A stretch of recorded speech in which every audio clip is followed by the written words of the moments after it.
Hey, this is Brandon McManus, Denver Broncos Super Bowl champion, and you're listening to The Scoop on OwlScoop.com.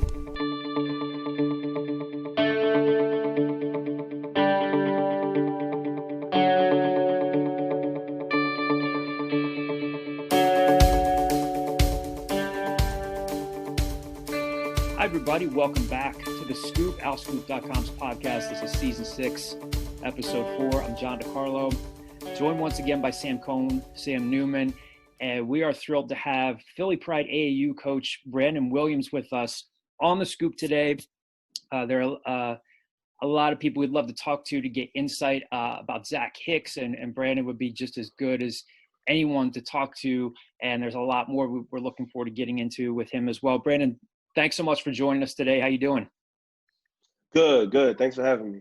Oh, no problem. Thanks for making time for us.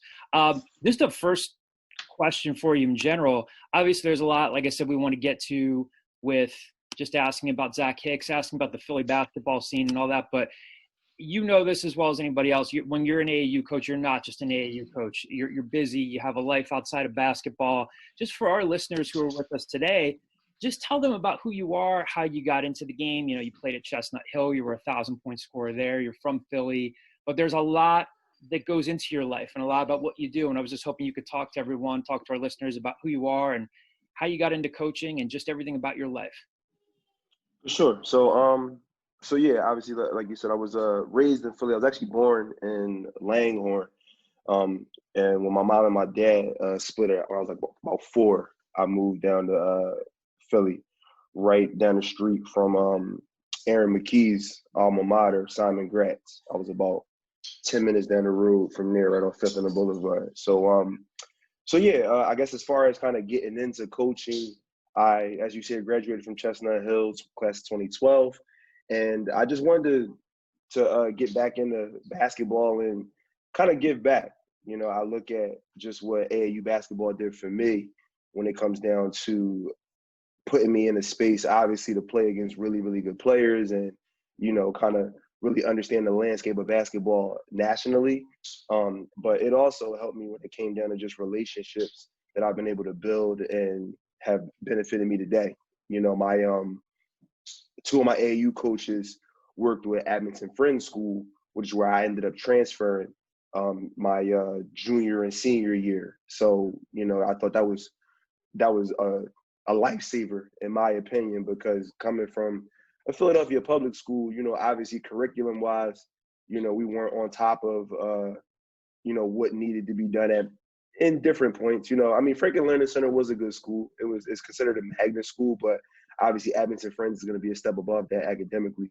So, you know, getting into there and not having to pay, you know, the arm and the leg they normally charge kids was huge, because again, not only did it help me prepare for just obviously a college roster when it comes down to classes and trying to manage, you know, the basketball academic balance, but it also gave me just a view of just different people, man. You know, growing up in the city of Philadelphia, you know, you're going to see just a certain demographic of folk. And then when you're playing basketball, you're going to see another demographic of folk. So, you know, getting into Abington Friends really allowed me to just kind of branch out and kind of spread my wings socially and be able just to relate and kind of understand all people. You know what I mean? The student body at Abington Friends was very, very diverse, very, very accepting. So when I look at kind of that path that it kind of put me on and going into school and preparing me just for, you know, the career I have currently in finance, I looked at that at its infancy and saying, all right, well, you know, had it not been for AAU basketball, I might not have had that opportunity. So graduating, I kind of wanted to just do that same thing for just, you know, the number of kids in Philadelphia. You know, the kids in our area are talented, not just on the basketball floor, but they're just great kids, really social. You know, we have kids that do music, arts. You know, we have a super, super diverse when it comes to background, when it comes down to just the kids in Philadelphia. So, you know, I wanted to make sure that if anything, I can give voice to those kids that, you know, maybe basketball is just another thing that they do. So 2012 ended up volunteering first at Finley Recreation Center, which happened to be down the street from where I currently lived in West Oak Lane. I had moved in with my mom when I moved to Abington Friends to make that commute shorter. But when I got to Findlay, oddly enough, they were like a competitor in the AAU space with my AAU team. I played with the Hunting Park Warriors, which is run by Coach Greg, who recently just passed, RIP Coach Greg. He put together a really good program. My team was consisted of the Mars twins that are currently in the NBA now. So that was kind of cool. But Findlay housed a competing AAU team called Positive Image. So those were like our rivals. Positive Image featured Brad Wanamaker, who's a current Celtic now. So so it was funny how I ended up, stepping back into that gym to help them coach because, we had competed throughout the years, pretty much middle school all the way up through high school. So I just started volunteering with that, and I was fortunate to have a guy whose son played on 2 of the teams. I helped out with all the age groups. It was 10 and under up to 14 and under. So I helped out with all of those age groups. One of the kids that played for the 12 under and 14 under, his dad just liked what I was doing, and just the different individual breakdowns that I did with the kids and just kind of lending a hand. And he identified an opportunity to where team finals, 6th grade team, they had just started it. And they had a dad coaching and they wanted to get someone else in that mix. So, I ended up hopping on with that crew. It was crazy just in that start. That group had Eric Dixon, who's a Nova player right now, as well as Zach Chrysler, who graduated from LaSalle College High. Started at Rice. I believe he just transferred to Fairfield. And who else was on that team? My brain's a little racked, but yeah. So that like those are like some of my first players at 12 and 13. So hopped on with those guys, and in the process of coaching that crew, I had started to get into middle school AAU basketball, obviously, and I bumped into my cousin Howard Hudson. Howard Hudson is the Mid-Atlantic director of AAU basketball for the region now, but he started Team Nelson. Well, not started, but he was a coach with Team Nelson, and he seen me in the gym, and he, was like, listen, and it's crazy because, again, we were cousins, and I never knew that he coached basketball. And, obviously, not only did he coach that group, but he had coached a number of guys prior. Rondé Hollis Jefferson, he coached Tribbett, a lot of the Chester guys he brought up through middle school. So talking with him a couple of times at just different tournaments, and he was like, listen, anytime you want to come help us out, let me know. So oddly, maybe about 3 weeks after that, the team final thing kind of fell through, and I was available, so I started helping my cousin out. And so that was when I really, really got involved in AAU basketball. I hopped on that 6th grade team. That group consisted of Dante Scott, who's at Maryland, Mikkel Jones, who's at VCU. And then from there, man, it was we just kind of just went on from there. I was more so kind of Howard's right hand all the way up through. We ended up taking that group. I was there 6th and 7th grade. I took a step back after 7th grade just to kind of get home in order. I had to, obviously start a career after college, right? So I had to get a job. I had my wife who I've been dating and I wanted to marry, and I had to get myself together there. So took a step back, 7th grade, and actually hopped on the Chestnut Hill staff because, they were going to be able to pay me a couple of dollars. AAU is obviously free. So, you don't get paid for that. So obviously I needed to have something to where my time was going to be compensated for in that little span. So 7th grade I left. And then when I came back, by that point, Team Nelson was just a group that was just sponsored by Jameer Nelson. Howard and Jameer were friends. So when it comes down to obviously high school AAU, you want to transition, as you kind of alluded to earlier, into a sneaker platform because those are going to be the more highly recruited platforms. So by the time that I got back, Howard and that crew had linked up with Philly Pride. By that point, the crew consisted of Hakeem Hart. Again, Dante Scott was still there, Jamil Riggins at Quinnipiac, and Seth Lundy over at Penn State. So Howard and those guys had put together a nice crew, and they went through the 15U season, and then I came back on when they were 16U. So right around the time that they kind of started getting interest from the Temples, the St. Joe's, that crew started getting recruited at 16U. That's when I kind of hopped back on, and Then from there, I've been with Philly Pride ever since. So this will be my 7th year, I think, coming up. I told so John Doman is a friend of mine at Temple, and I told told him I was going to be talking to you today, and I said, do you want me to get in a question? So I know he said he was involved in recruiting. You had nothing but great things to say about, and he wants me to ask you if you remember a bench clearing brawl at Wilmington or something like that. And I wanted to have you talk too about you were a 1,000-point scorer at Chestnut Hill. You were a good player, and you were a good player in college. I was hoping you kind of just reflect on your career, and like I said, John wanted me to say hi and had high praise for you as well.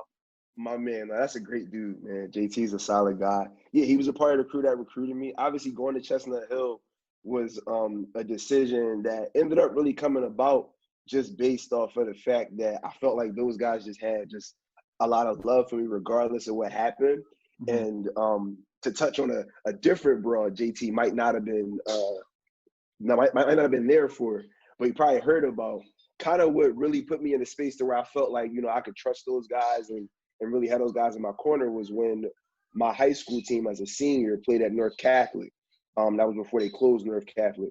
And North Catholic, I think that year they won the public league. Won the Catholic League. That was when they had Belton Jones, went to Robert Morris, and they had a couple other guys, as well. But so we played at North Catholic. To heat the game, obviously, again, Philly is an enormous city, but when you play basketball, it's really small. Yeah. So, a number of the guys on their team I had knew just from, playing in all of the middle school, elementary school leagues all the way up. So it's always just some jawing back and forth. If anybody has seen me, when I coach, I like to talk, I like to get involved. So I'm going back and forth with a couple of the guys on North Catholic's team. And again, I was fortunate to have a really good high school career. So coming into the game, I was looked at as somebody that, you want to try to frustrate. So throughout the game, it's just a bunch of grabbing and holding and just chatter back and forth.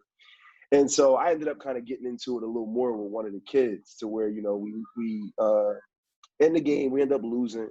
And Jesse Bowser, who was the head coach at the time, he's currently the athletic director now, he was there. So after the game was over, and again, if you haven't been to North Catholic's gym, just setting the scene, they call it the pit. Right, because you have to walk down the stairs to get to their gym. So it's a pretty small gym, though.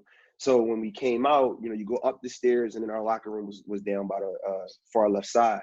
So again, heated game. We going back and forth, and afterwards, I had to get some shears to cut the tape off my foot.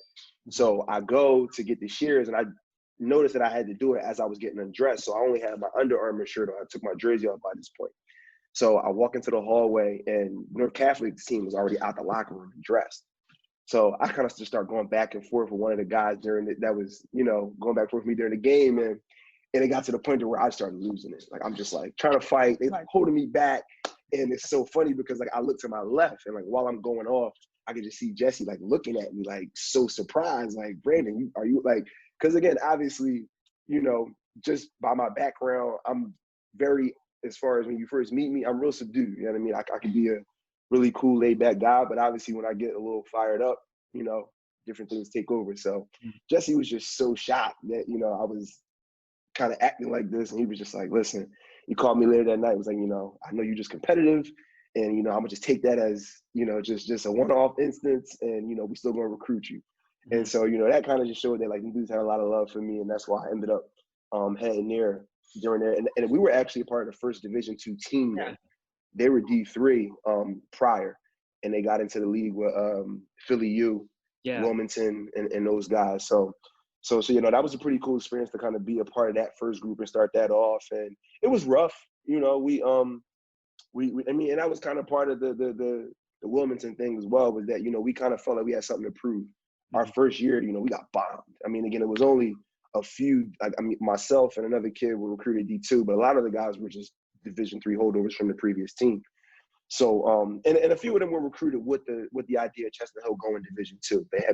They had started that process for about 3-4 years. So, the first year was rough. We had to play Philly U 3 times because Jesse went there and graduated from there as well as coached. Right? Yeah, played for her, coached for her. So, Herb's this guy. So, Herb needed an extra game. So we ended up playing him 3 times, lost by 40, all 3 times. Like, it was one of them things where my freshman year was just pretty humbling in the fact that I had a good individual season, but team-wise, we just weren't good. And, you know, cool thing about it was, you know, we all believed in each other. And to the point where my senior year, we ended up beating the team that won the Division II National Championship in Western Washington out at Disneyland in the tip-off tournament. We set the record for season wins at 18. I think that still stands now. We set the record for conference wins, I think, at 12. We had made the playoffs every year after that first year. First year was our probation year in the conference, so we were eligible. But every year after that first year, we made the playoffs. My junior year, we actually went to the semifinals, and we lost to Bloomfield, who ended up winning the conference and going on to the Elite Eight. They won the Division II region, which I think is one of the only teams that out of the CACC conference, even all of Herb McGee's Philly U teams, that actually won the region. So I had a really, really great career there. Like I said, the Wilmington thing was the blip on the screen there. It was funny. The Wilmington brawl actually saved a part of my sophomore season, oddly enough, because my freshman year, I led the team in points, steals, assists. So I came back sophomore year kind of, you know, thinking highly of myself. And, you know, I just had a number of run-ins with Jesse. And, you know, it was always something with me and Jesse as a player coach, you know, and that sophomore year. I missed a decent amount of games and I wasn't really hurt. You know what I mean? It was more so based off of suspensions and disciplinary things. And coming into that Wilmington game, we came back from a Christmas tournament in Boca Raton that, you know, again, me and Jesse got into it and I was suspended coming off of that indefinitely. So it got to the point he was like, you know, I don't even know if I'm going to keep you. And, you know, we going to see how this works. We'll see what your attitude is like in practice and we'll go from there. So if anybody knows how college basketball works, you're on campus the entire time once your season starts. So through that Christmas break, the Christmas tournament that we came back from, we had about a 10-day break. So we ended up practicing for 10 days. And then getting back into our conference schedule, we go to Wilmington. Now, again, like I said, I was suspended indefinitely, so it really wasn't a time frame when I was going to come back. And then that fight happens, and almost, I think, 6 of our teammates got suspended, 6 people. Mm-hmm. So it was kind of funny. Jesse will probably laugh. Jesse brings me down, and so the following game, we're going to play at Philly U. Now, mind you, we only have 7 people now after this fight is over. So Jesse brings me into the office, and we kind of laugh because he's like, yeah, you know, I've been watching you and, you know, your attitude has been a lot better. And, you know, I think it's time for you to come back. I'm thinking to myself, bro, we got 7 people. Like, I know it's time for me to come back. So, but nah, I mean, again, it's kind of cool because Philly U ended up being the rival. Like after that first year when they kind of pounded on us, all of our games were super competitive. Even that one, having 7 people at Philly U, I think we only ended up losing by 4. So, so I actually saved my sophomore season that fight because I don't know when I was gonna get back on the floor. But no, I mean, like I said, Chestnut Hill was fun. I think it was cool that, like I said, I helped usher in that Division II era. And then we got to a point where when I left, we were a really formidable group. You know what I mean? We were competing and we were getting picked in the preseason polls to my senior year. We were picked to win our division, even with Philly U winning. Yeah. So you know, I think that's really the dopest part, I think, as far as my college career, not even individually, but just as a group. You know, like I said, we weren't really looked highly upon. You know, every year we won the sportsmanship award, which is the award that goes to the team that loses all the games. And you know, it got to a point to where as a person too, it helped me grow. You know what I mean? I think from my freshman to junior year, I learned the value of holding people accountable. You know what I mean? And not just the coaches holding people accountable, players. You know, at the end of the day, coaches will be the guys that put everything in motion and yeah, they're the normal voice that leads the group, but you got to have a group within the locker room and you got to have guys that are holding guys accountable. And, you know, as I got to my junior and senior years, you know, we were successful because that just became my main thing. You know what I mean? Like scratch individual accolades, I play to win. So, you know, I think that was the cool part about my career at Chestnut Hill. Now, Brandon, now obviously you're on the other side of it, and it sounds like you obviously learned a ton from your time playing, and now you're coaching a ton of good players at the AAU level, and obviously one of them just committed to Temple and Zach Hicks out of Camden Catholic.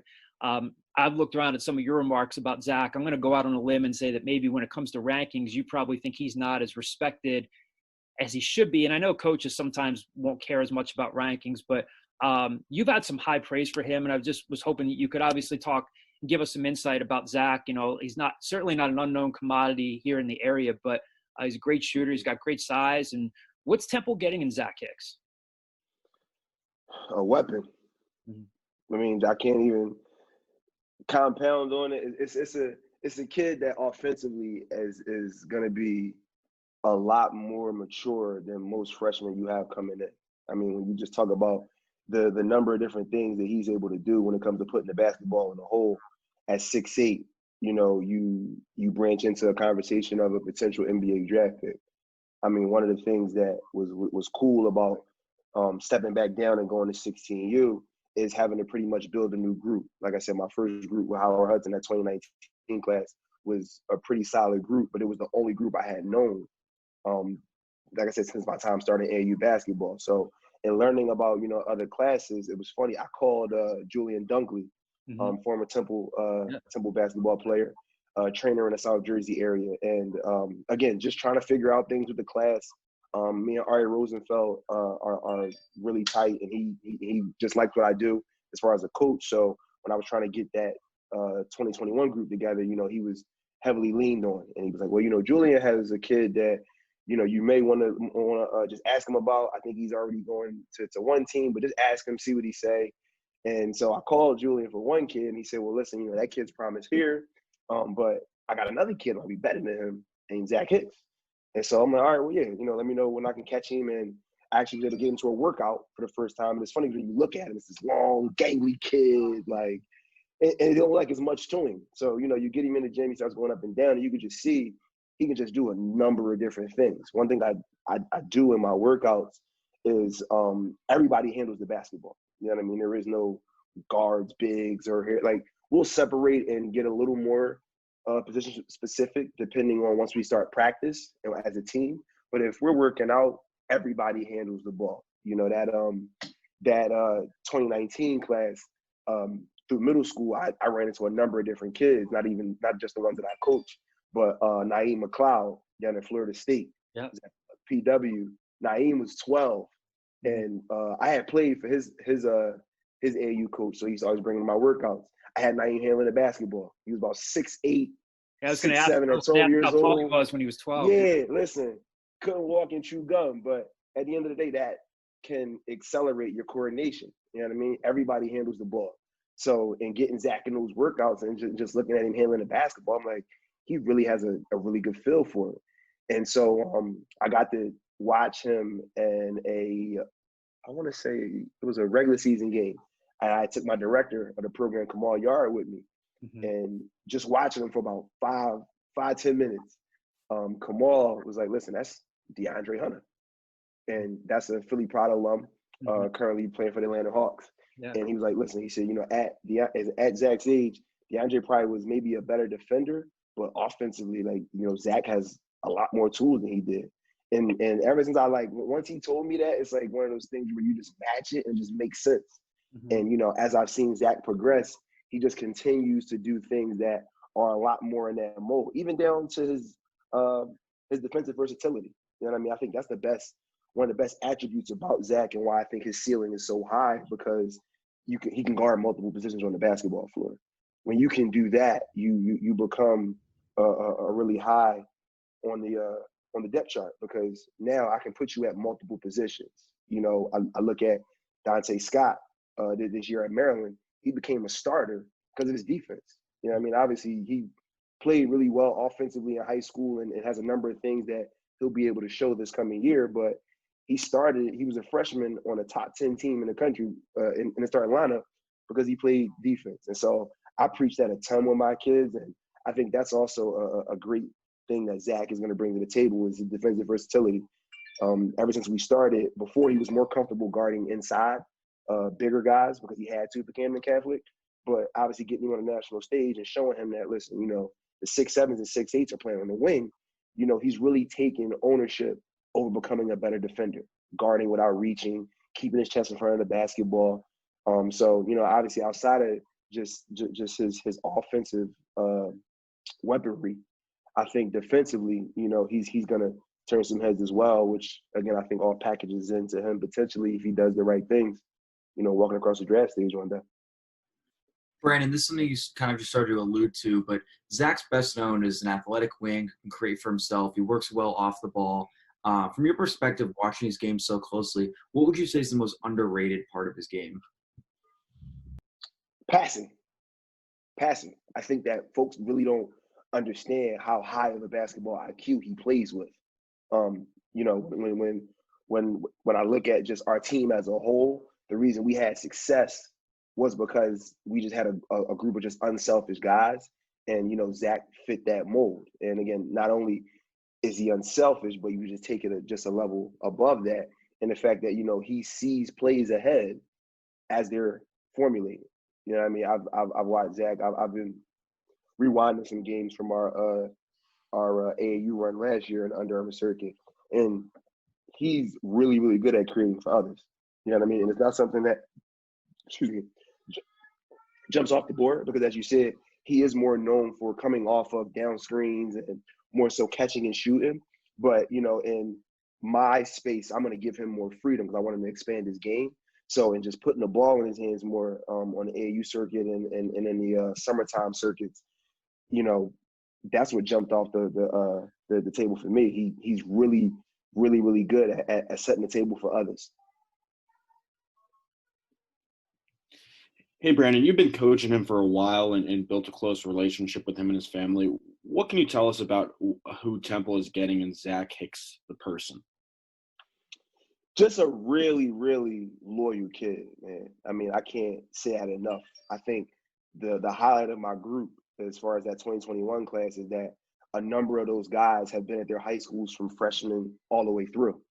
And, again, that's not common these days, especially in Philadelphia, South Jersey basketball, to where, once a kid's sophomore, junior year shows some promise, and if he's not in the best basketball situation when it comes to high school, that's a easy bang, jump ship. Let's transfer to the Catholic League. Let's transfer to private school. So, I think that's the one thing that I think Zach should definitely get a lot of credit for. He's a loyal kid, man. He's going to, once he makes a decision, he locks in. After that past summer, this coming year for 17U, a number of AAU teams were trying to not only take him, but Stevie as well. Those were two kids that kind of just jumped on the scene nationally, and everybody was like, wow, like, we need to get these kids in our program. And again, to their credit, they stayed down. So, I think that's one thing that is I think very, very prominent in the transfer portal era, where you got a ton of guys that, based off of one thing or another, and obviously Temple has seen it recently with a couple of their guards leaving. You have kids that for some reason aren't taught to lock in, and sometimes transferring makes sense. Don't get it twisted. Some kids benefit from it, but I would say that in a kid like Zach Hicks, you got a kid that's here to win. And when you talk about somebody that's here to win, they understand there are going to be peaks and valleys. And, the valleys don't mean we should start looking elsewhere. The valleys may mean that, all right, let's hold ourselves a little more accountable. You know what I mean? Let's look a little more at what's going on as far as on our end and what we can do as an individual, or as if we talk about his family, as a family, to make sure our contribution to Temple basketball is what it needs to be.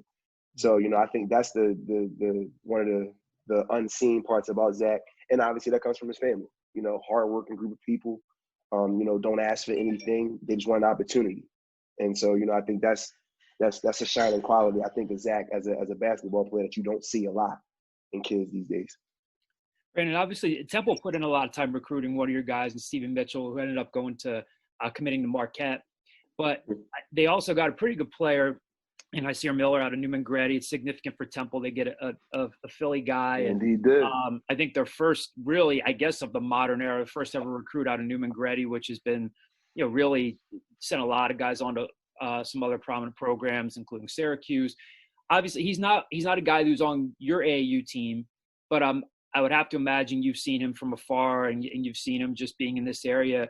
What's Temple getting in Hysier Miller as a point guard who's coming in? A worker, a worker, man. I was on a podcast a couple weeks ago, and I had touched on that. in regards to Hysier being a kid that more so forced his way into the conversation of top guards in the city. You know, starting out ninth grade, you know, I knew he was at King, but I hadn't seen a ton of them. You know what I mean? And again, partly because I was still finishing up my 2019s. But then even when I got into the 2021 group, I wasn't necessarily hearing his name a ton.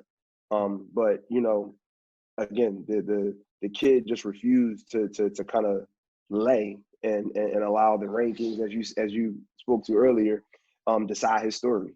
You know what I mean? And I think that's as you said, the dopest part about Philly guards and just kind of what we bring to the table as a group, and that, you know, we gonna take what we feel is ours. So, you know, I think that's what Temple is getting first and foremost, is a kid that is gonna continue to work and get better. You know what I mean?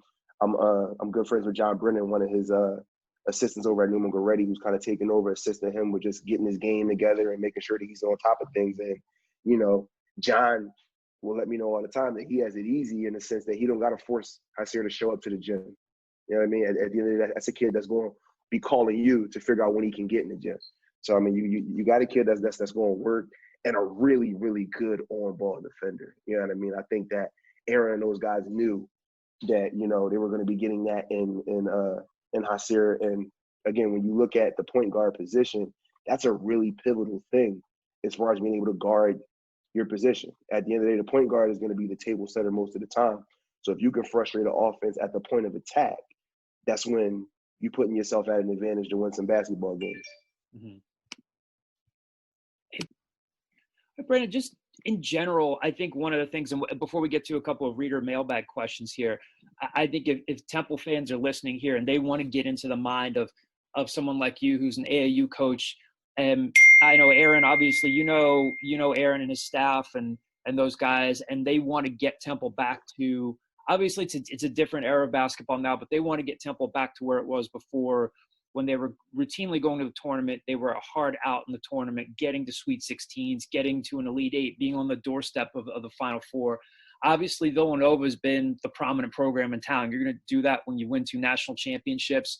But from the outside looking in, what's your view of the direction the program is heading in with Aaron? And do you think, you know, because when people look at it, they see a program that's in the American, but you've still got teams like Memphis and Cincinnati, and Temple's has high major resources, a 10,000 seat arena, a multi-million-dollar facility in terms of the weight room and the practice facility and stuff. What's your view of where they're headed in now with Aaron and the staff? I mean, I think they're doing great things.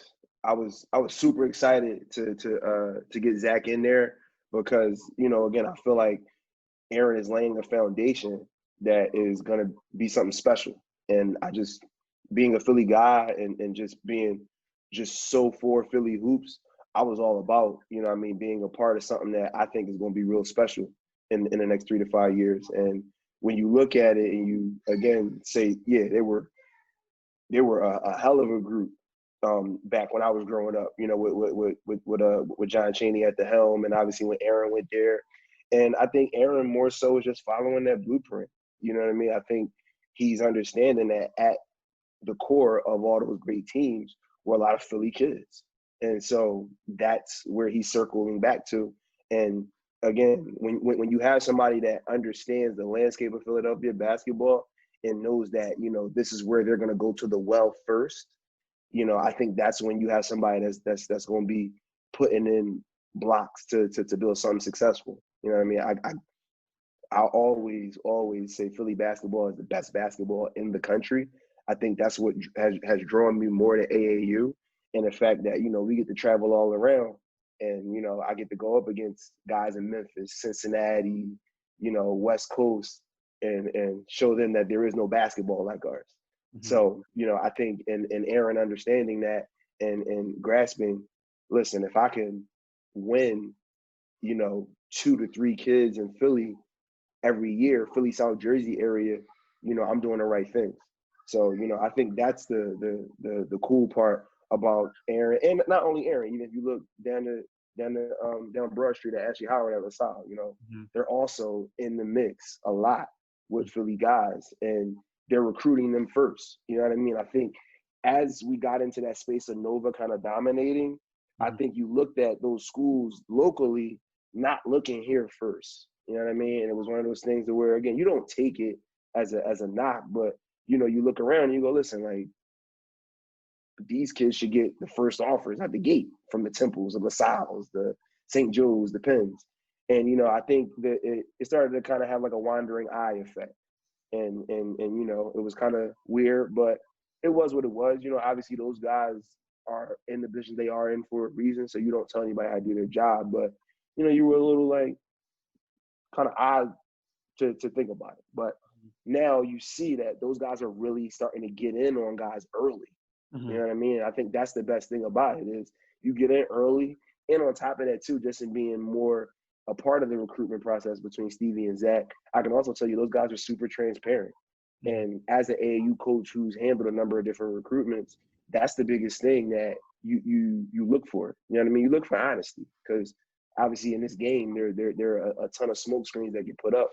But when you feel like you have a group of guys that are always going to let you know what's going on with your kid through a recruitment process, you feel good that if they end up going to school there, they'll keep that line of communication open. So, you know, now if, you know, Zach's struggling academically, I don't got to worry about hearing it from Zach in the last hour. You know, I'm already hear from Aaron, Jim, Chris. I may end up hearing from his mother, maybe whoever his academic support is. Like, I'll have 6 people telling me that ahead of time so I can actually have a discussion with Zach. You know what I mean? It's one of those things where that's what you really look for in a program when you are actively involved in a process and you're looked at to give an opinion. You know what I mean? Like these kids are kids I look at as damn near my own. You know what I mean? I spend a lot of time with them.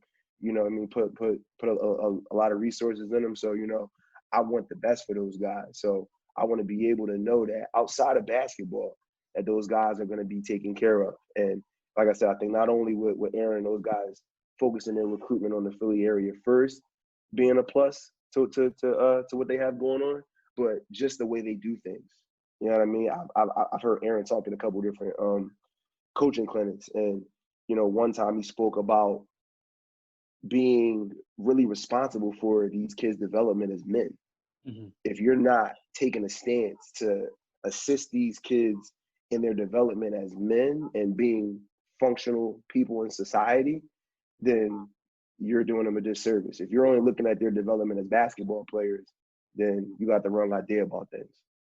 You've kind of touched on this already, but what have you seen from Aaron's staff with Chris? I know Chris was pretty involved with Zach and Jimmy Fenner and Monte. Again, every college staff has to work hard. You as an AAU coach are working hard. Like you just said, it's a round-the-clock job. You have a full-time job, a wife, and you're invested in the well-being of these players as human beings.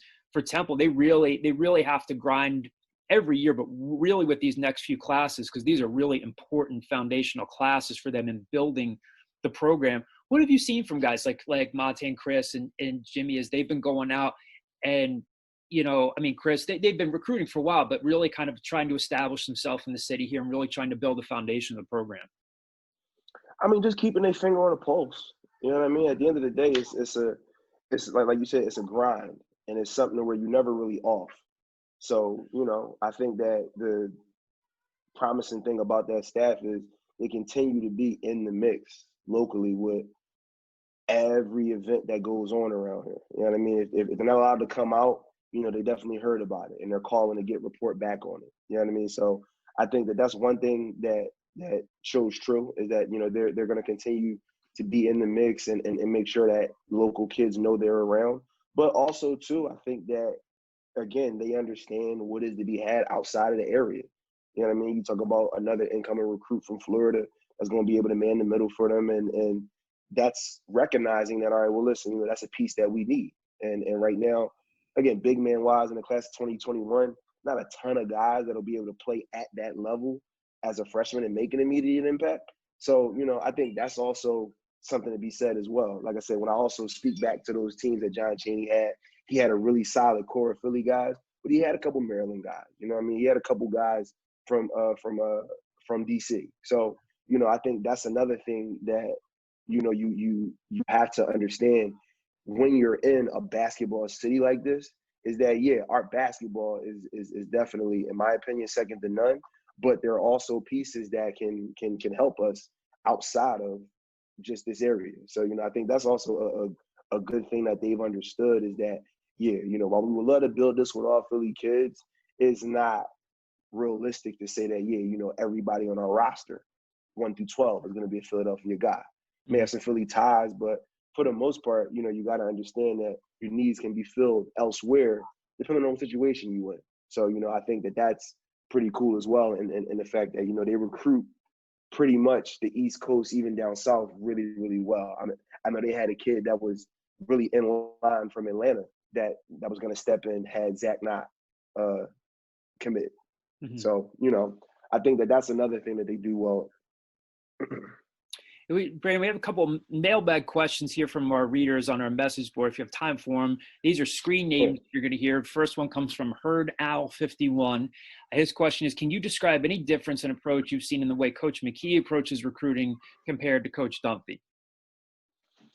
So I didn't have the pleasure of really understanding how Dunphy went about things. The 2019 group was really, they kind of already knew, just like the rest of the inside world, but Temple knew that Dunphy was going to be out the door. So, Aaron kind of was more so leading that charge as well with the Dante Scotts, the Hakeem Harts. So, yeah, I didn't really talk a ton with Dump, so I can't really speak to, the differences because I've only experienced Aaron as a lead recruiter for the most part. Gotcha. Next one comes from West Coast Al. His question is, with the recent commitments of Hysier Miller and Zach Hicks, do you see future Philly area recruits beginning to consider Temple more seriously? For sure. I mean, you have now an inside lens at what goes on there. And now, I mean, oddly enough to say it, people can really start to see what the school offers. You know what I mean? Like I said, like you touched on, the facility that they have rival a lot of big-time college programs. You know what I mean? If you look at what they've done over at McGonigal Hall and Pearson Hall, I, as a Sunny Hill athlete myself back in the day, they turned that thing inside out.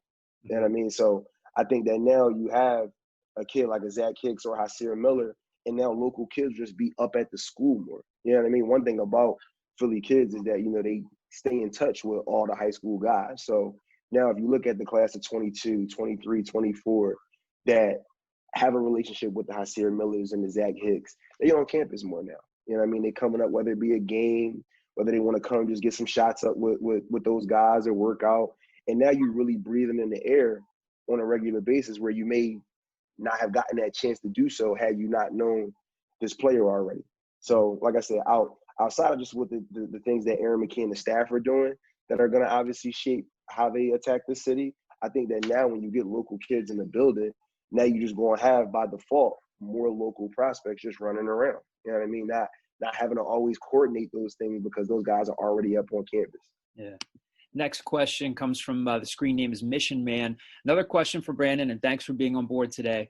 Knowing the area AAU programs are great for players pursuing D1 opportunities, what are the benefits for an AAU program being affiliated with an Under Armour or Nike type sponsor? Do the players get any help with individual fees?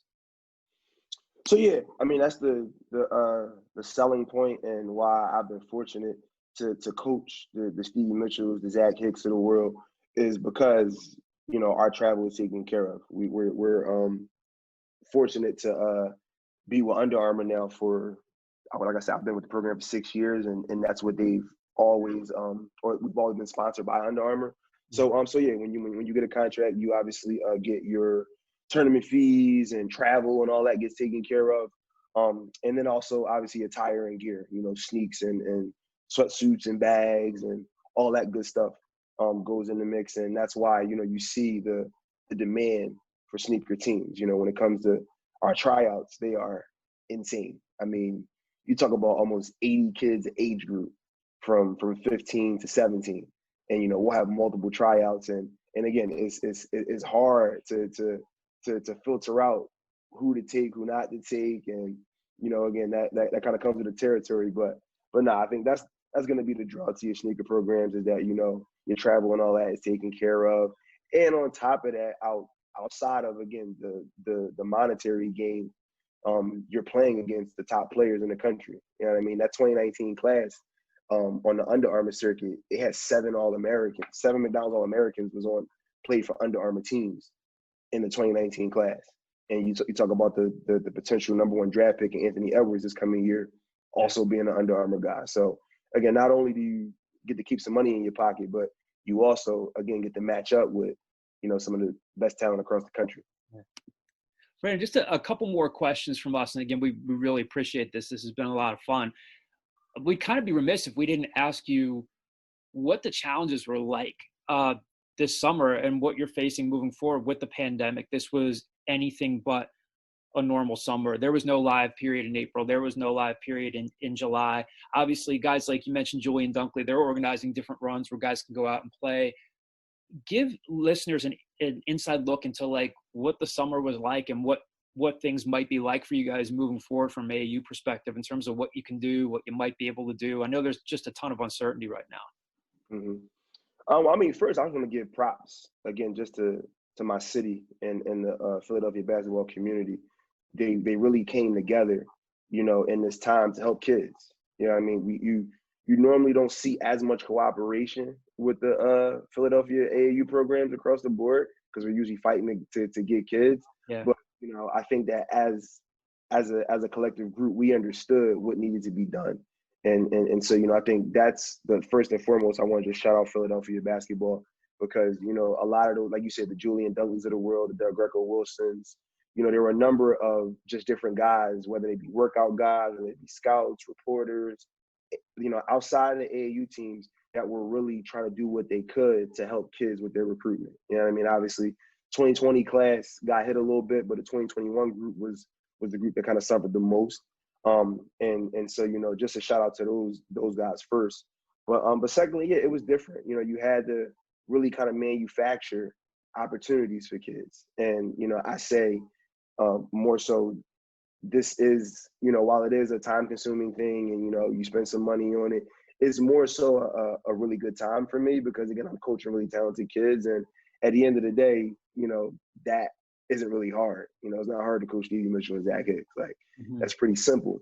But at the end of the day, what does kind of really show our value was this summer. Now I can leverage the relationships that I have as an AAU coach through the number of different classes that I've coached and call college coaches and say, hey, listen, not sure if you guys are recruiting this position. I got a kid here. Here's some film on it. Getting into events, whether they be hoop group events that were put on and pulling those games off of Baller TV. Philly Pride put a couple events together as well, pulling those games off. Just doing pretty much all you can as far as just being on the phone and more so reversing the roles, right? Normally my phone is the one that's being blown up and college coaches are chasing me, but now it's the opposite way around. So, and again, you can't be in a space where you feel like, all right, they should be calling you and you can't take that stance when it comes, especially when it comes to helping kids. So, I think that was more so the difference than a normal summer is that, we're doing a lot of the chasing and the pursuing. And we also are putting together a lot of the events. Most of the time we just show up as a group when it comes to the hoop groups, the Under Armour events, all those sneaker platforms. We just get our teams together, throw some gear on them, and we pull up. But, now we're putting together these events, getting on the phone with other AAU teams, other basketball clubs, trying to, get together a, 8 to 10 game weekend just so we can showcase some kids, get them on film and get the film out. So I think that we've, as an AAU program, I think at Philly Pride, at least I can speak for us and say that, we really, made sure that we exhausted our resources for these kids. And, I think even as a community and just seeing, different, like Kalo Elites coming to our event, Jersey Forest came to our event, Philly Pride Gold, Old Jersey Shore Warriors team, they were at an event that we had, We Are One, in a time that normally, we can't get as much cooperation. It was pretty cool to watch program directors and coaches kind of put all that aside and really just focus on what we should always focus on, which are our kids and getting them recruited. Final question for you. And again, this has been great. Obviously the pipeline continues. You guys have a ton of great younger players in your program, like Dan Skilling's a kid that was at St. Joe Hamilton's going to be at Roman Catholic, Gabe Moss, Al Amadou. Give us an insight into just some of those guys, like some of the other guys that you have that are coming up, but again, they already have gotten D1 interest, and maybe anyone else that I missed out of just some of the names there? I mean, just high ceiling across the board when you talk about those kids, man. The Gabe Mosses, the Al Amadou's, the Dan Skillings. Even you look at the Mark Butlers, 2023 kid that runs the point for that group. You know, high ceiling with those kids, and just based off of the fact that they have just so much natural ability. You know what I mean? Again, this was their first year together as a group. A lot of those guys didn't play with the 15s last year. So, you know, just getting those guys together and just seeing what they bring to the table already.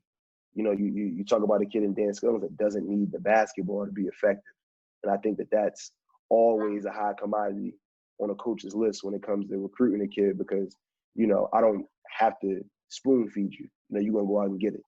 And, you know, I think that, again, his ceiling is high because as he learns how to create shots for himself and really, really get a better package as far as scoring goes, now you see his stock go through the roof. Because, again, you talk about a kid with a lot of intangibles, a 6'5", arms long as ever, and just plays with a high motor. And, you know, same thing goes with a Gabe Moss, you know, really athletic already to the table, a fantastic frame. And, again, the crazy part about these kids, they don't really lift weights. They don't really have a strength and conditioning program. They just bring all this to the table. You know what I mean? So, you know, you look at Al Amadou, another kid that is just super talented. We talk about just stretching the floor and being able to shoot the basketball.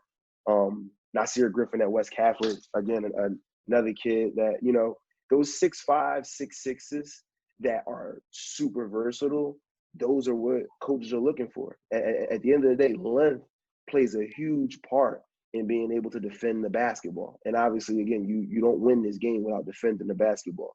Mm-hmm. So, you know, when you talk about a group like that, like I said, you talk about 6'4", 6'5" Nas Griffin.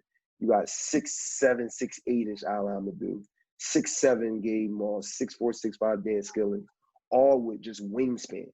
And again, you can play all four of those kids together. You know what I mean? Like, that's why that group is going to be a really, really fun group to watch. Because, again, you got so much length, so much athleticism. And then, again, what reigns paramount is the buy-in. You know what I mean? I think the best part about the Philly Pride program is that we get kids to buy in. And once you buy in, it makes showcasing your talent a lot easier. But, yeah, I mean, you got a lot of length with that group, a lot of upside. And, I'm excited to see what they got going on next year at 17U. I think that they also have a couple potential pro prospects as well. Brandon, this was so much fun. Terrific insight. We can't thank you enough for spending some time with us this week. And thanks again for everything. And we'll definitely look forward to talking to you down the road. No, I enjoyed it. Appreciate you guys having me on. Thank you. Thank you. All right, so, again, a big thank you to Brandon Williams. Terrific insight into Zach Hicks, Hysier Miller, some of their future players that they have coming up the pike. Just wanted to react to our conversation with him and then toss it over to you guys as well. The one thing that stands out to me, among others, is so now 2 weeks in a row, at the risk of getting ahead of ourselves and over projecting here, but it is something that stands out. 2 weeks in a row and talking to Ari Rosenfeld and now Brandon Williams, they talk about Zach Hicks. They acknowledge that, yes, there's, you know, a lot of time left ahead. He can shoot, he can be versatile and do these things, but they both mentioned pro potential with him. And it sounds like an obvious thing to say, but we've talked about before, Lavoy Allen was Temple's last draft pick. Temple needs players in the NBA for their overall success, for the future success of the program. But 2 weeks in a row, eyes light up when they talk about Zach Hicks. And that's what stands out to me is that that high end, that high ceiling when they talk about him. And so, again, if it comes to fruition, Temple got itself a heck of a player in Zach Hicks. What stood out to you guys from the conversation with Brandon? Yeah, so I guess just first to pile onto that, the thing that they both, just in more detail a little bit about what they see in Zach Hicks having pro potential, they think he's coming in with a general, I guess, blueprint and outline of someone that could go to the end. There's kind of a hot commodity in the NBA right now, and that's someone with length and ability to score the basketball, a hard worker, and to have the ability to work off the ball. He's got a lot of tangibles that at his age, and he's got some room to grow. Obviously, he's got, he has a good jump shot, but he's got room to grow his game. But just what he's coming into college with is puts him ahead of a lot of people and puts him in the frame and kind of puts him in the road to potentially being a future pro. So that's really interesting to hear both Ari and Brandon say that. The other takeaway I had was just hearing about what he said about Zach and Hysier. He said, it took one word to what Temple is getting the two of them. He said, in response to what's Temple getting in Zach Hicks, he didn't hesitate to say a weapon. Mm-hmm. And that's what he's going to bring on offense. We've talked a lot to him and a lot to Ari about kind of what Zach will be able to do for Temple basketball. And that's his ability to play off the ball, his ability to catch and shoot. Zach's told me one thing they really want him to do coming into Temple, the coaching staff wants to implement into the offense, is let Zach catch the ball off a screen in the mid-range. You just kind of go to work and do his thing. So a weapon they're getting in Zach Hicks, and then in Hysier they're getting a hard worker, which we've heard over and over again is his work ethic. And he's going to be the kind of kid that's a culture changer, and he's going to be the kind of kid that's going to come in and really, bring so much to this program. And he is a weapon at both ends of the floor too. But to hear those words and to hear Brandon speak so highly of him, I thought was really cool. Yeah, Sam obviously just covered everything. But just to echo his sentiments, it sounds like, the way that Brandon Williams and Ari Rosenfeld talk about him is, the potential for him is sky high. The sky's the limit. And I know that's cliche when sounding, but he really has the ability to come in and, like Sam said, be an off-ball weapon and really be that plug-and-play player that Temple has kind of been missing on the wing. Like, I know Sam has compared him to Q Rose, but we've never heard Q Rose have that sort of potential that Zach Hicks has. So definitely encouraging signs. I know we still got a little ways to go, but if you're Temple or Temple fans, you got to be happy what you're hearing right now, even if it's just like what it is from people that have been around Zach Hicks and obviously his coach, but at the same time, it's definitely encouraging stuff to hear. Yeah, Sam, like that comparison to Quinn Rose, and I mean, John, you would know better than either of us. When Quinn Rose came in early in his career, he had that same build, especially late in his career. He was getting NBA buzz or professional basketball buzz because of his size and his length and his frame. He, the critic was he needs a better jump shot. He needs to put on more weight. But that's essentially where Zach Hicks is at right now. They're trying to get him to put on more weight. There's the possibility of him taking a redshirt year, and he already has a pretty solid jump shot, arguably a lot better than what Quinn Rose had coming into his freshman year. So I think that's the similarity in the type of frame and the type of body, because that's where the NBA is really shifting. Yeah, that's exactly where I was making that comparison, Sam, is that he's already ahead of that. Exactly. He's tall, he's long, he's got ball skills, he can shoot the ball, and at 6'8", like that's a hot commodity in the NBA right now. That's really where the league is moving, and that's where they are right now. Yeah, and I think like we've talked about before, again, the biggest difference there is that, again, I think we talked about it last week or the week before when Q came in, he needed a lot of work on his jump shot, and to his credit, he improved it, but he was almost like literally bringing the ball up from his hip and taking a while to get the shot off, and he obviously worked on that. Zach has a pretty natural shooting stroke right now. You talked about, and obviously there were a lot of good things that were said about Quentin Rose coming out of New York and coming to Temple, but you hear about Brandon talking about him being an underrated passer, an underrated defender, some versatility there. Again, we have to see how things play out. Everybody looks promising. There's a ton of potential for every recruit coming in. But again, I think what stands out to me is 2 weeks in a row, you're hitting pro potential there. So again, if that comes to fruition for Temple, obviously a great thing for them. Obviously a lot of football to get into this week and shifting over to that sport as well. So again, the big news this week, and I alluded to this on our message boards over the weekend, obviously the biggest issue that Temple had been running into with football was just Rod Carey and talking about the limits that were imposed with the pandemic, how often they could practice, to what capacity they could practice. They really couldn't do, as he said, more than 10 or 11 team reps at a time, offense versus defense. That no longer is an issue. We've had some coverage about this throughout the week. Now, Rod said the real, and not that it should be underplayed, the only obstacle ahead of them is any potential, hindrances or complications with the coronavirus. Obviously, they'll be testing, they'll be taking all the precautions that they've talked about, but now they can practice at full capacity. And now it looks as if they will be able to play that season opener on October 10th at Navy. We'll have coverage of that game for you guys. Hoping that both Sams will be down there. We'll be on Zoom afterwards on the press conference to talk to Rod Carey and the players. So we got a few weeks before that season opener. This week, in terms of media availability, we're recording this on a Thursday. I think there'll be more availability either tomorrow or next week. But this week, we were able to talk to the quarterbacks. Well, we talked to Anthony Russo before. This week was cool in that we got to talk to we've done a story on Real Mitchell when he committed, but to get him on a Zoom call and talk to Trad Beatty, really for the first time since he's gotten to Temple, because he really hasn't been in the mix as a guy who was competing for serious snaps. Talk to Mitchell, talk to Trad Beatty, talk to Craig Harmon, Temple's quarterbacks coach, and Rod Carey led things off. So we've got some audio from those guys. We'll start with Real Mitchell because there is a lot of intrigue about him. You talk about his speed, his athleticism, his skill set. Both Craig Harmon and both Rod Carey talked about the fact that he can throw the ball too. I think Rod Carey, as I think he typically does a good job of, I don't think he overplays or underplays things. One of the things that he has said is, yeah, Anthony's still the starter and somebody has to unseat him.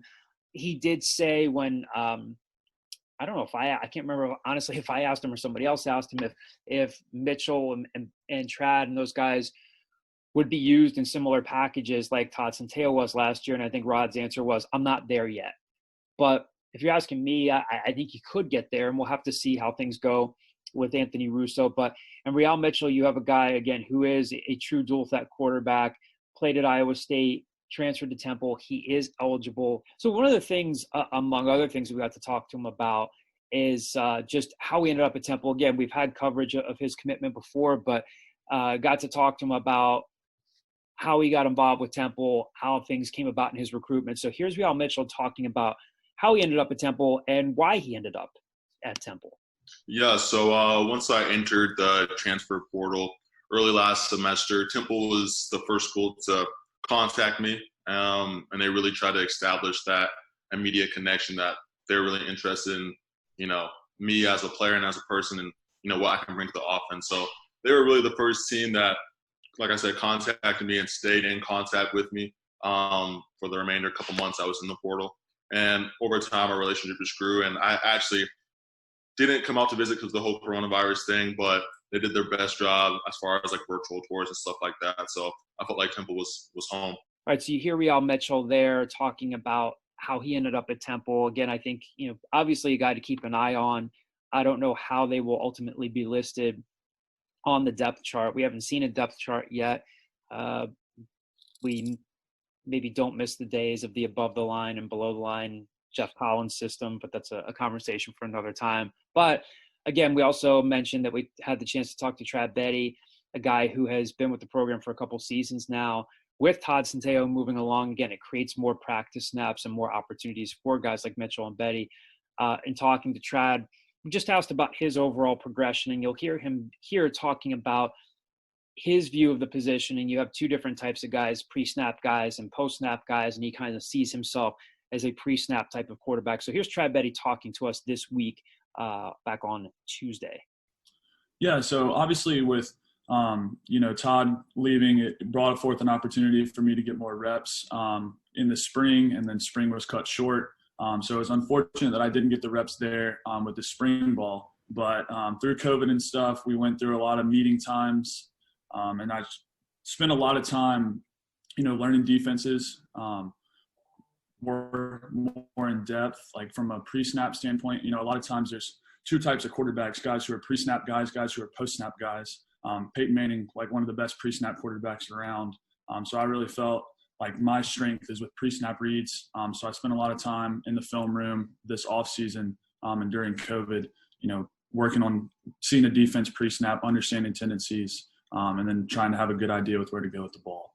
Right, so it'll be interesting to see, again, if these guys do get snaps. Obviously, if Rod Carey did mention in that media availability, if you're playing two or three guys, it gets more difficult. If you have one guy taking the majority of the snaps, you're obviously in a good position. But they do seem to like the depth they have at that position. We talked to Craig Harmon about that, Temple's quarterbacks coach, and he talks about the overall level of talent he has in the room.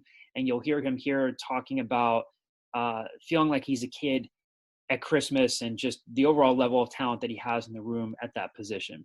I kind of heard the end of Coach Carey there in his interview when I dialed in here. The thing is I'm like a kid at Christmas with a lot of gifts. There's a lot of special talent in my room from right now. When you look at the room top to bottom, I'm very, very happy with the room. I'm very happy with their progress, and I'm happy with the guys that were here from last year to the progress from to date today.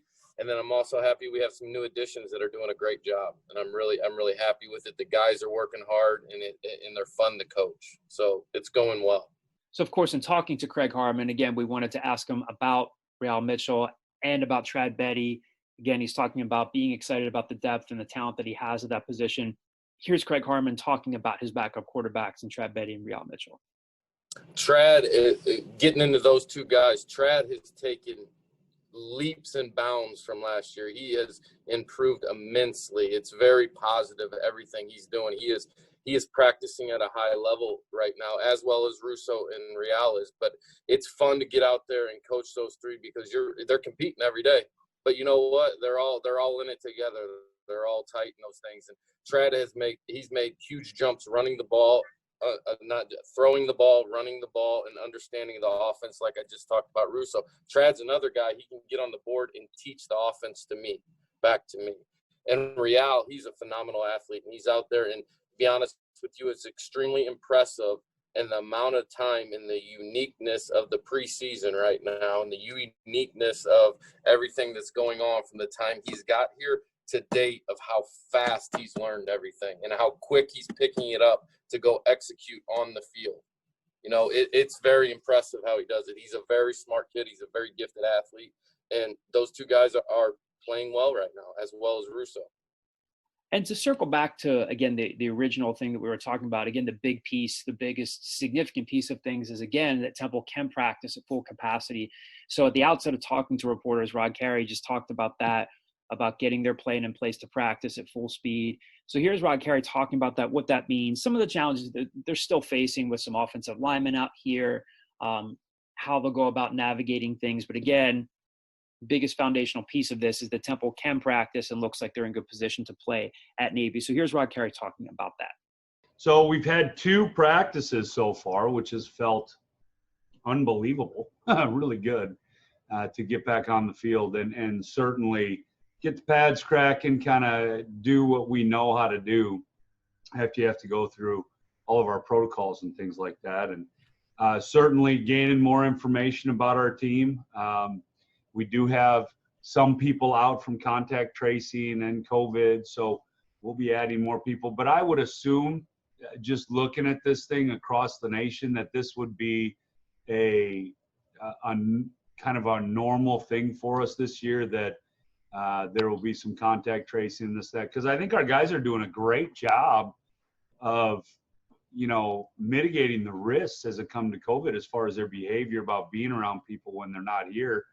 But I think you can do everything right and still get this. So and then there'll be some contact tracing that goes on. So we're kind of we're hoping for the best and expecting that we'll have to be dealing with this contact tracing as we go. But what it is providing, like we have quite a few old linemen out right now. And so it's providing some guys who are maybe lower on the depth chart to get real meaningful reps, which will push our whole team ahead as we go. All right, so there you have some audio again from this week's media availability. We're hoping next to talk to the running backs. So hopefully we'll have more stuff for you next week. Again, stay tuned to the site and keep an eye on our coverage. Again, Sam Cohn did a piece on Real Mitchell, Trad Beatty, the praise that they've been earning from the coaching staff. That's up on the site right now. If you're an alscoop.com subscriber, you can check out that story. Sam Neumann did a story on Anthony Russo. And again, Anthony being pushed by those guys in the room, but also, there's some stuff there on what the coaching staff has seen from Anthony Russo. Sam Cohn did a piece earlier, a few days back, about the special teams units and what they've been working through. In case you haven't seen it, Sam Neumann also did a pretty good piece on Thomas Joe Camara, stepping into that Bubo role that Sam Franklin had really done well with. And Sam Franklin, as of now, is still on the 53-man roster with the Carolina Panthers as an undrafted rookie free agent. So good for Sam. And again, check out Sam's story about Thomas Joe Camara as being maybe that kind of that leading guy there in that role to replace him. We do have one more mailbag question. Again, we had a few for Brandon Williams earlier in the conversation with him. And again, appreciate him being with us. Have a football related mailbag question from the message board here.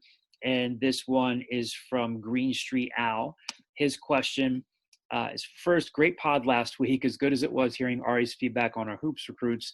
And the football interviews, the best part was John DeCarlo throwing well-deserved shade at John Rothstein. But I digress. Anyway, because I don't feel like looking it up and want to hear you guys talk about it anyway, what is the situation with bowl games this year? Obviously, the playoff is still on, but what about the other games, and how have the rules changed, or will they some more now that some teams and conferences are playing a different amount of games? Anything you guys want to add around this postseason or chances as you see them at the moment would be welcome. Thanks. Keep up the great work. Well, there's a lot there. Obviously, things get interesting with the Big Ten being back in the fold. I don't know anything super definitive just yet on bowl games. The one thing I will remind people of is that a lot of these bowl games are, some of them are ESPN controlled, some of them are not. Like the Military Bowl is a great example. When the Military Bowl was picking teams last year, they were less influenced by TV and more by their own committee of sorts. The easy answer would be that we'll have to see how things are going with the pandemic in December. If they're safe to play, if things have changed there. I don't know just yet. And again, everybody's going to be a kind of a different timeline. I mean, obviously the Big Ten, the Pac-12 are going to be in a different timeline.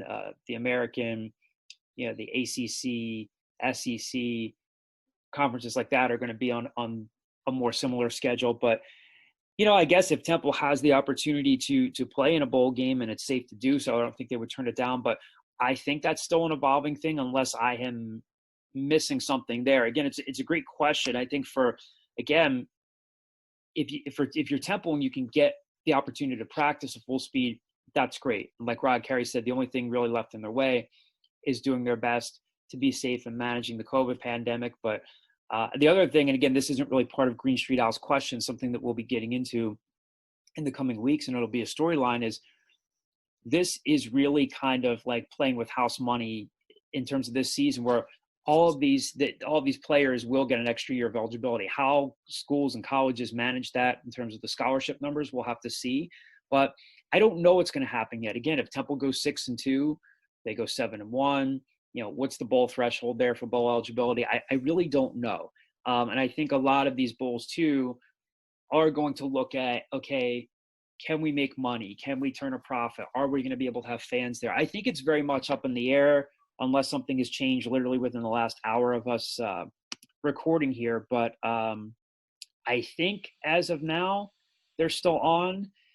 That can and change. That can and could change as we get closer to things. Again, we'll just have to see. But it is a terrific question. I know it sounds like a lame answer, but I think it's just a wait and see type of thing. And again, you have to remember that some of these are managed differently than others. But as far as rule changes, Temple's postseason chances as you see them at the moment, and again, I want to toss this over to you guys as well. I think this is a really intriguing Temple football team. We've talked about the different positions now, and we can keep going around the horn with some of these other positions. Obviously, a good thing for Temple if you have your returning starter at quarterback. This staff gets another crack at trying to figure out what it can do differently with Anthony Russo. You have, I think, a future pro on the defensive line in Ifeanyi Maje. You have some really good receivers in Jaden Blue and Brandon Mack. You've got a very good returning back. You've got a good back there in oh God, I'm flubbing this, guys. I got to cut this out. I just want to start this over. That's fine. I literally blanked on Ramon Davis's name. Jesus.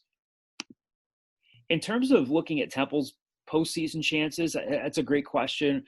I think they're a really intriguing football team this year. We have obviously had a chance to talk about a lot of different positions. Fortunately, there has been media availability. Again, the one group that we haven't had as much access to yet, but we will, is the running backs. So you look at that position, you're bringing back Ramon Davis. We'll see what they have in Tavon Roy, Ed Sadie, Onassis Neely, and guys like that. But you're able to plug in a guy at center in CJ Perez. Is he Matt Hennessy? Probably not, but still a pretty good player. I think they have a lot of intriguing pieces. They are a little thin on experience at safety. We've talked about that, but they like a lot of the young safeties they have coming in. I think they have a chance to be very good this year, and I think they have a chance to contend for a conference championship, and whatever a conference championship looks like. Again, it's going to be anything but a conventional season, but I think they've got some pieces on both ends of the ball. I don't know how you guys feel about that.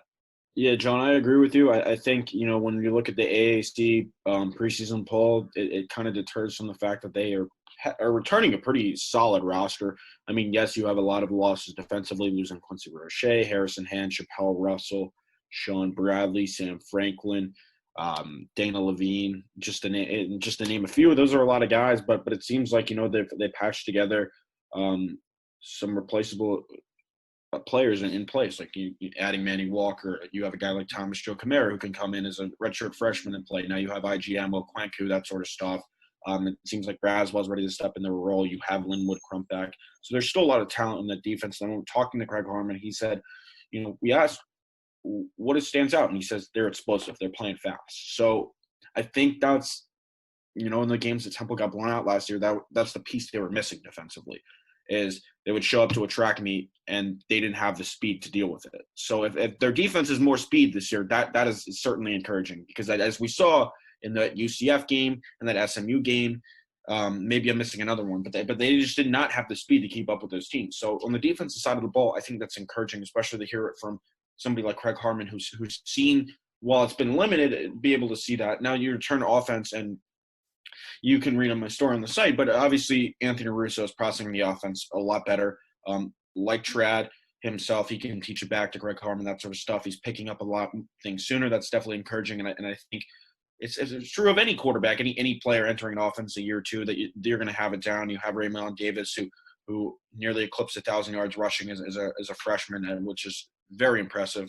As you mentioned, John, Jaden Blue, Brandon Mack, two very good receivers, and turning a guy like Randall Jones, who's played a pivotal role and can really, keep teams on their toes as that third wide receiver. But they also have mentioned doing 5 personnel wide receiver with guys like Jordan Smith and Jose Barbone. And then not even mentioning, the offensive line is a very solid unit. Granted, they don't have a lot of playing experience together, but they're returning some veteran players. And if we look at it like this way, if you have guys like Michael Neese and Vincent Picozzi who are going to start in the interior, everybody playing on that line is going to have experience playing college football at one level or another, which, again, is encouraging. And then last but not least, talking about the tight end position, they seem to really like what they have going on there. They have a couple of guys. They have Martin Robinson, Aaron Jarman, Darius Pittman. So maybe that position gets more involved this year. We'll see. But like you said, John, very intriguing perspective of how is everything going to flow together. I think the ranking with them was a little harsh, but it was more so looking at all the players that they had departures in a year like this. But I feel like the offense should flow a lot more, and the defense might be weaker this year just because, like you mentioned, the losses that they've had, and also safety kind of a question mark. But if they're faster than they are last year defensively, that's a huge plus. And not to like keep going on my tangent here, but also special teams. When Carey mentioned, he said Will Mobley looks improved. Adam Berry looks improved. Rory Bell's got a live leg. William Leland also's got a live leg. So special teams lost him a couple of games last year. If that's an improved unit, it's another thing to look forward to. So Sam just ran through every single position group on the team. But I guess the only thing I'll pile on is, and you both mentioned this, yes, they're bringing back a lot of starters on offense, and they do seem to have a good experienced core on offense with another year under their belt in Rod Carey's offense. But defensively, I mean, Sam ran through the names. They're probably losing 7 or 8 starters on defense. So their defense is going to be somewhat inexperienced, or maybe even on the younger side. So I think that's the biggest question is, what can they produce on the field? We haven't really seen as much from what that group in a starting role can do. So I would say that's probably the biggest question. Talking about special teams, they talked about it's an open competition. So Sam kind of hit on everything though. I'm gonna use a sports talk radio cliche. Sam stole my thunder when he started talking about special teams. He brings up a great point. And again, you can check out Sam Cohn's story on Will Mobley and Adam Barry. again, obviously, special teams was a huge, huge storyline last season, and rightfully so. It wasn't just the kicking, it was the snaps, it was some of the mistakes there. But I will be interested to see how things go there. Obviously, Will Mobley and Adam Barry are going to talk about what they learned, how they worked out during the pandemic. I'll be interested to see if guys like Leland and Will Leland and Rory Bell get into the mix there. I think both can kick, both can punt. They both have strong legs. Rod Carey did mention them this week. Obviously, you want experience at that position when it comes down to those precision moments. Are you just going to simply catch the snap, get the punt off? Are you going to be able to put the ball through the uprights during crunch time? If you look at someone like Will Mobley, he was 11 of 14 last year, but can he get his range out? He talked recently in the media availability and saying, I think he said something to the effect of, I think I can hit from like 51, 52. But does a guy like Rory Bell or Will Leland come in and push him there? Do they try a longer kick with a guy like that? Can one of those guys be an effective punter if Adam Barry falters? Because again, sometimes the snap was the issue, but sometimes a guy like Adam Barry was just mishitting the ball. I mean, he shanked that one punt that nearly cost them the Maryland game before Sean Bradley. Even John, like little mistakes, like kneeing down on like the Cincinnati. Oh yeah, in the Cincinnati game, that was a killer. So I think in that Maryland game too. Yeah, so I think that'll be a very intriguing storyline to follow this year. But I really do think that they have a lot of talent on this roster. Some of it's experienced, some of it's young, but I don't see any reason why they can't be contending for a postseason appearance, whatever bowl game that might be, whatever conference championship that might be. It's going to be interesting. Again, they lost a lot to the NFL, which is a good thing in terms of building your program. But to really circle back on Green Street Owl's question here, I think they have some intriguing pieces. I think this is, even though it's going to be a crazy season, that it was shortened in terms of the non-conference games due to the pandemic, I still think you're going to be watching a pretty good football team. So again, we're going to have a lot more football coverage for you. And there will hopefully be football in Annapolis on October 10th at Navy when it comes to the season opener. Again, big thank you to Brandon Williams for joining us this week. We'll have more basketball talk for you next week as that season approaches, hoping to get you guys more insight into Zach Hicks' game, Hysier Miller's game, and looking at recruiting with this class that's coming in and beyond. Again, hopefully we'll have more access to talking to some of the running backs and maybe Gabe Infante there. We'll see what kind of access we get there to talk to the coaches and players. So thanks for sticking with us for another week. Hope you guys are all happy, healthy, and safe wherever you are, wherever you're listening from. And we will talk to you next week.